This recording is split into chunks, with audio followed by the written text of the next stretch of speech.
Hey everybody, Steven here, and today doing an unboxing and first impression video of the Sceptre E345B Ultrawide monitor here.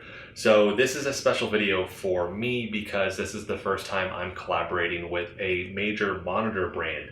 So Sceptre actually reached out to me after seeing my C40 review and wanted to know if I wanted to collaborate, and I said yes. So I don't actually get to keep this. They send this out, I get to use it for 2 months, and then I gotta send it back.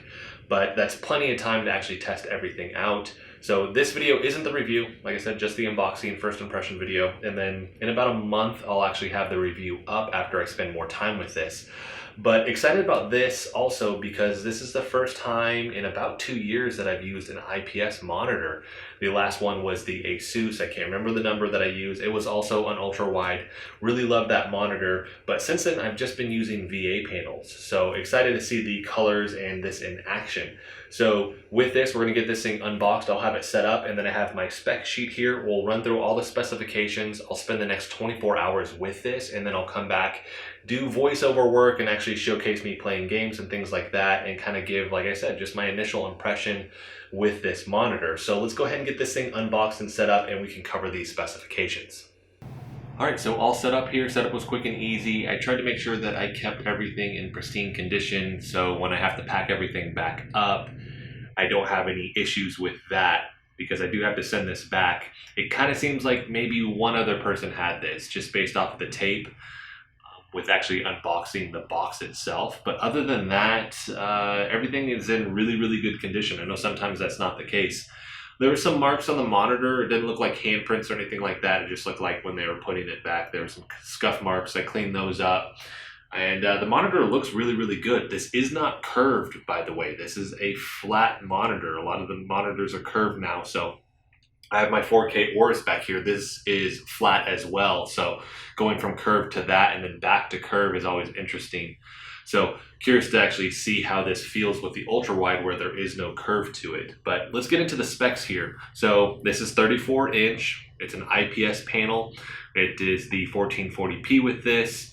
The refresh rate goes up to 144 hertz. Obviously, this is a 21:9 aspect ratio, and then this has a 1 millisecond MPRT response time. So the moving picture response time, if I remember that correctly, I always either want to say moving picture or motion picture. Moving picture response time. So everything that I've seen with this shows that essentially 1 millisecond MPRT is close to 4 milliseconds G to G, gray to gray. So with this, I'm going to expect some ghosting with that potentially. The difference between the VA panel to the IPS panel should reduce some of that, is my hope. And that's what I'm really curious to see. But the response time is closer to 4 millisecond gray to gray if we were going to go off of that. I'm surprised I didn't go with that too, because this is IPS. Usually you will see the gray to gray response time with that. Color gamut, 99% of the sRGB color gamut. Dynamic contrast ratio, we have 1 million to 1. Color depth is 16.7 million colors, so we're not seeing any HDR with this. So just standard, and I'm cool with that because I usually don't play a lot of HDR stuff. Starting to get more into it with the Aorus here, but in general I just don't really do that. Contrast ratio minimum 3000 to 1. The way that's lined out, I'm assuming that's going to be the contrast ratio with, because you have the difference between dynamic and static. So I'm assuming that's the contrast ratio minimum with that. Usually dynamic, you see that really high number, right? And then that's pretty standard for the static contrast ratio or the contrast ratio minimum. Brightness is 320 candelas per square meter, CD/M squared. I was expecting that to actually be higher on this. I figured it probably would have went with 350. So the Samsung G5, that's 300 if I remember correctly. And so brightness is typically an issue with that. 350 is kind of like that lower end at minimum standard. So be curious to see, maybe there's a difference with the IPS panel where that won't be as big of an issue. Viewing angle, vertical 178 degrees, horizontal 178 degrees. Backlight type is edge lit LED. The life of that is 30,000 plus hours. It does have anti-flicker.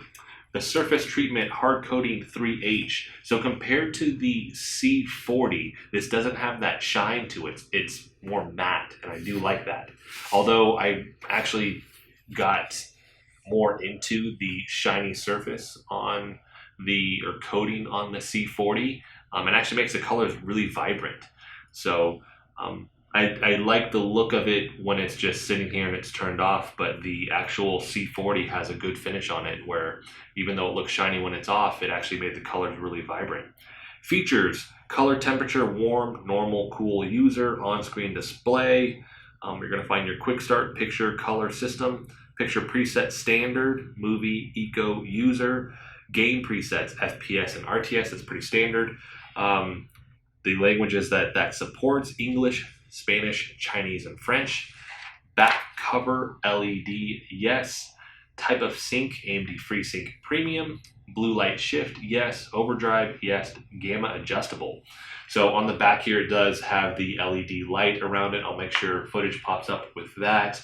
I'm assuming you can just do red. I haven't seen anything that shows that you can change the color with this, and all the pictures show it's red, and then they don't mention anything, not only here on the spec sheets off the website, but on their actual listing on Amazon or just the website where it's kind of running through everything. They don't show it there either.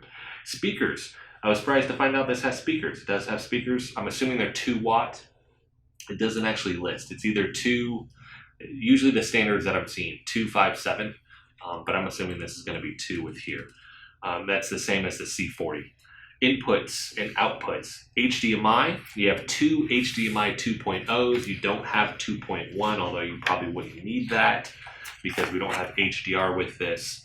So if you're using a next-gen console, I haven't tested it out, so maybe I'll test my Xbox Series X, my son's Xbox Series X on this for checking the aspect ratio. That's something that I haven't actually tested out to see, is it trying to display it in that 2560 by 1440, or will it actually do the 21:9 aspect ratio, so you're going to get the 3440 by 1440p, because that does make a difference.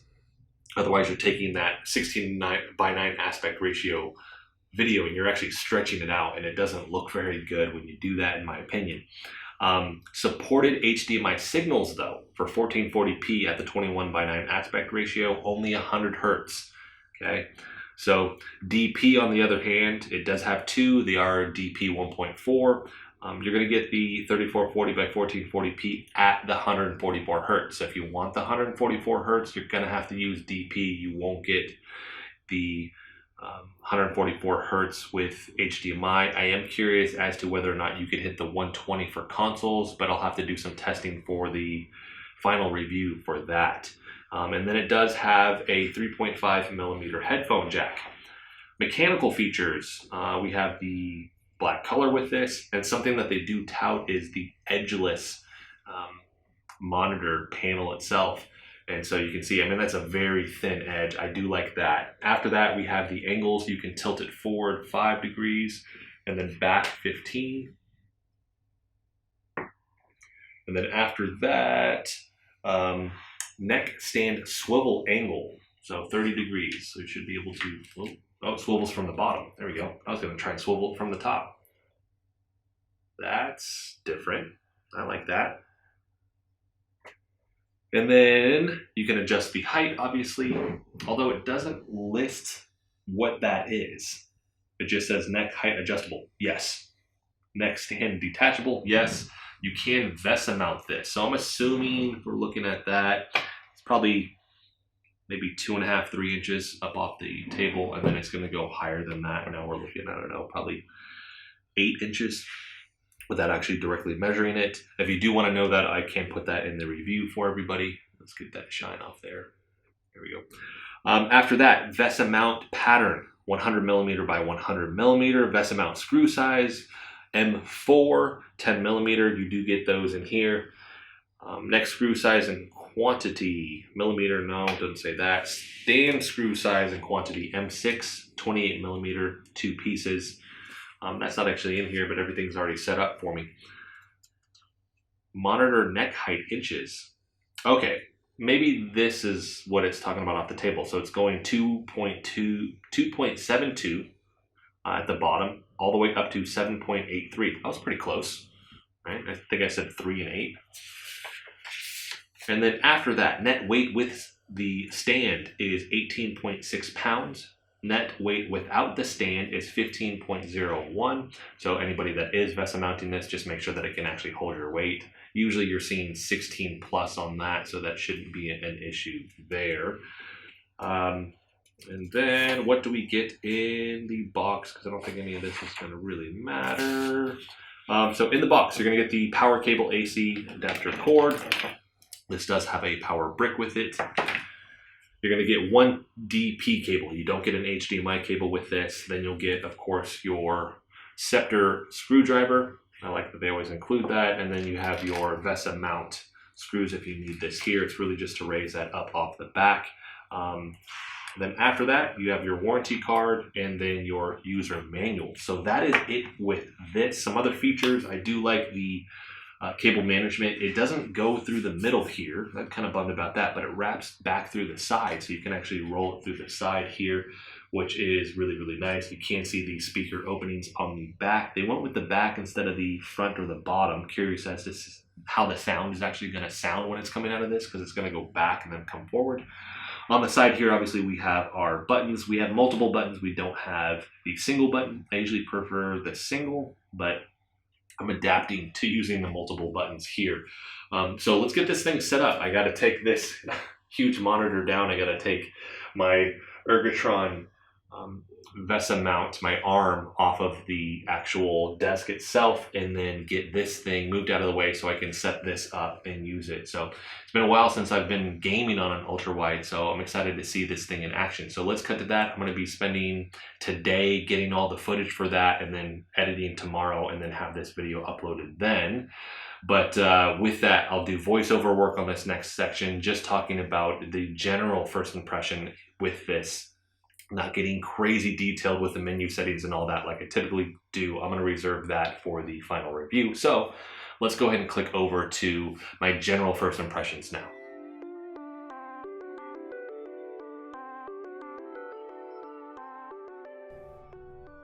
So after testing out the monitor for the last 24 hours, my initial impression is that this is a solid ultrawide monitor at $399.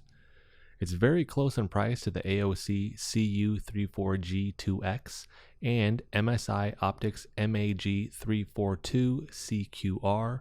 So for the review, I'll do a more in-depth comparison between these three monitors. But a quick comparison is that those two monitors are curved VA panels with HDR, while this is a flat IPS panel with no HDR.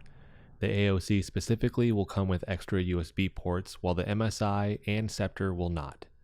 Price, panel type, and features like the extra USB ports will be the biggest deciding factor amongst these in my opinion. Moving on though, the Sceptre E345B has great colors and vibrancy, but you will need to spend a decent amount of time adjusting this, as it doesn't look that great just right out of the box. In this video, I have multiple panel and NVIDIA control panel settings for my B-roll shots because I'm still in the process of figuring out the exact settings I like, which usually takes me 1 to 2 weeks. In that time, I adjust the panel and NVIDIA control panel settings like I mentioned, but I also adjust each individual game settings, specifically brightness and gamma. With that being said, the panel does get brighter than I was expecting and the colors are deep and rich. But the brightness is taking me a while to nail down so it doesn't look washed out or have a gray tone to anything on screen. Playing on a flat panel at this size is okay, but I do wish this had a curve to it as it would eliminate some of the grain effect that I'm noticing. Overall, gaming has been great, and although there is some ghosting and black smearing because this is a 1 millisecond MPRT, it does seem visibly close to some of the best 1 millisecond MPRT VA panels I've tested, which is good to see as IPS usually are great with colors and contrast and not as good with ghosting and black smearing. Movies and videos look good and the viewing angles are pretty good, but they would have looked even better with a curve like I mentioned. Next, the speakers here surprise me as the Sceptre C41s don't get very loud, but maybe this monitor has more watts or the position is better because they get loud enough that you could forego external speakers and just use these if you wanted to. So let's do a quick sound test on these speakers. I have the camera and microphone at roughly 3 feet away from the monitor, trying to represent kind of a standard distance I think somebody would be from this when they're gaming. I'm going to be playing 2 different games with this, and hopefully it gives you an idea of what this would sound like in person.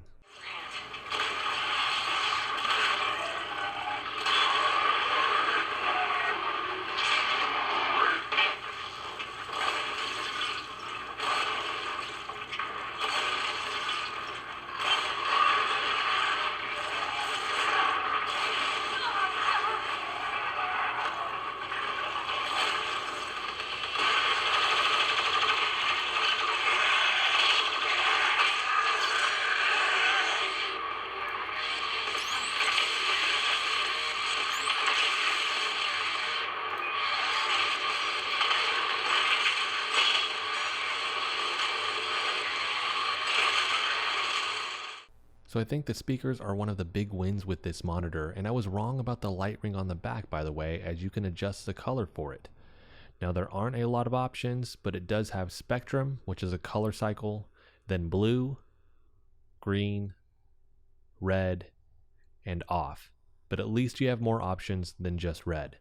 Also, the light is on the back of the monitor, so you won't be looking at it anyways, and it's not quite bright enough to create a color glow on a wall if it sits close to one. The menu here is just like the other Sceptre panels, although this will be missing some features like HDR, but the menu is easy to navigate and offers a decent amount of options to adjust the panel settings to your liking, and the presets are decent, more specifically FPS and movie. This does have picture-in-picture and picture-by-picture, by the way, and you can adjust the overdrive, which affects the response time. I personally just leave this on medium. So to summarize my initial impression, I would say the panel type, colors, minimal ghosting, speakers, and price are the big winners here. For the ghosting, keep in mind if you're an enthusiast or pro gamer, you're going to notice this way more than anyone else and should opt for a 1 millisecond gray to gray or lower response time panel, more commonly found with TN panels. I don't think this panel is going to win everyone over if they don't want to spend the time to adjust the settings also, as they will think it looks bad if they don't like the movie or FPS presets. A $400 price tag on a 144Hz IPS panel though is an incredible price, and if you're willing to spend the time getting the settings just right and don't need the curve, this is a solid choice. The good news though is that there are other options close to the same price point if you don't mind having a VA panel. I'll make sure a video from Linus Tech Tips is in the description covering the differences between these panel types also for anyone wanting a good explanation on that. I'll spend the next month with this monitor and then release my final review, but the first impression is very good. I'll have a link for this in the description if you want to pick this monitor up, as well as the other monitors I've mentioned in this video. I'll have the video reviews for those in the description also. If you want me to cover anything specific for the review, let me know in the comment section. If you like the video, hit the like button for me. If you want to continue to follow along with all my content, hit the subscribe button for me. And as always, thanks so much for watching, and I'll catch you in the next video.